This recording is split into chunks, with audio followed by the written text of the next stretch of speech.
میرے ایک اسٹوڈنٹ نے مجھ سے پوچھا ہم انگریزی کیوں نہیں بول سکتے؟ برجستہ ساتھ دوسرا بھی بولا سر ہم انگریزی کیسے بول سکتے ہیں؟ دونوں سوالوں کا میں نے ان دونوں کو ایک ہی جواب دیا۔ میں نے کہا گرامر ٹرانسلیشن میتھڈ، دراصل یہ اردو سے انگلش اور انگلش سے اردو میں ترجمہ کرنے کا فن، یہی گرامر ٹرانسلیشن میتھڈ ہے، اور یہی وہ فن ہے جو ہماری انگریزی بول چال کی راہ میں سب سے بڑی رکاوٹ ہے۔ لہٰذا اگر ہم انگلش بولنا چاہتے ہیں تو آج سے ہی سلیبس میں سے ورڈ میننگ اور پیراگراف کا ترجمہ کرنا بند کر دیں۔ بچوں کا انگلش کا اردو معنی بتانا اور انگلش کو ترجمے کے ساتھ پڑھانا قطعاً چھوڑ دیں۔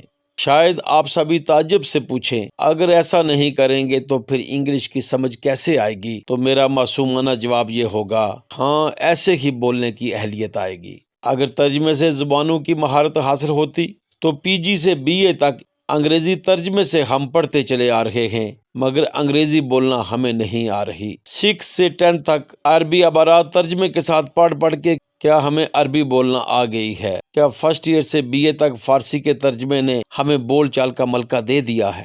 ہرگز نہیں۔ میرا سوال یہ ہے کہ کیا اردو بولنے والا ننھا منا اسٹوڈنٹ اردو زبان سیکھنے کے لیے پریپ 1-2 میں جب اردو کا سبق پڑھتا ہے اور جب دیوار کا معنی اردو میں پوچھتا ہے تو کیا اسے معنی بتایا جاتا ہے؟ اور کیا اس بچے کو باغ، گھر، کتاب، لباس، رسول، نبی یا مدرسہ کا مطلب پڑھایا جاتا ہے؟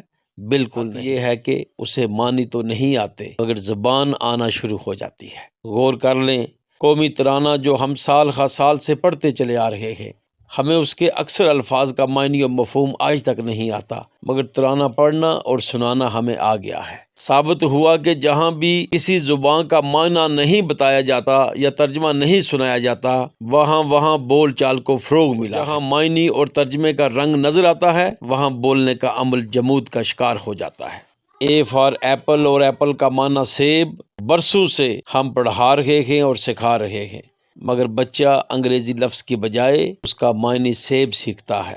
چونکہ ترجمہ پڑھتے وقت بچہ انگریزی الفاظ اور ان کے تلفظ کی بجائے اس کے ترجمے پہ دھیان دیتا ہے، پھر وہ انگریزی بھلا کیوں اور کیسے بولے؟ معصوم اذہان کو ہم ڈبل مائنڈڈ کر کے رکھ دیتے ہیں، لیکن جہاں انگریزی کا معنی اور ترجمہ نہیں ہوتا اور ڈائریکٹ میتھڈ سے انگریزی سنی جاتی ہے، وہاں بول چال کا فن پنپنے لگتا ہے۔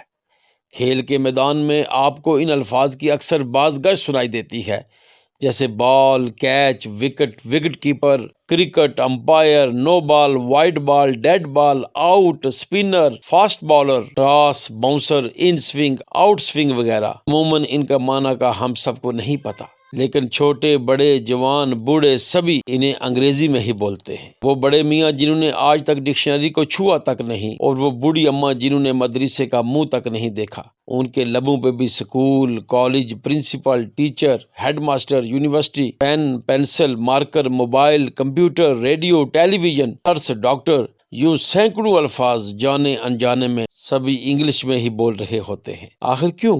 کیونکہ ہم نے ان کے معنی یاد نہیں کیے، یہ ہماری زبان کا حصہ بن گئے۔ اسی طرح اگر ترجمہ سننے کی بجائے انگلش کو براہ راست سننا شروع کر دیں، گرامر ٹرانسلیشن میتھڈ کی بجائے ڈائریکٹ میتھڈ کے تحت ہم اپنی لسننگ کو امپروو کریں، تو یہی لسننگ ہماری سپیکنگ کی راہ ہموار کر دے گی، اور ہم سارے ڈائریکٹ انگلش سن کے غیر معنی اور مفہوم جانے ان کے استعمال اور سچویشن سے ہماری سپیکنگ امپروو ہو جائے گی اور ہمیں بولنے کا فن آ جائے گا۔ ہمارے چینل کو لائک کریں، شیئر کریے اور سبسکرائب کریں اور بیل آئیکن کو کلک کر دیں۔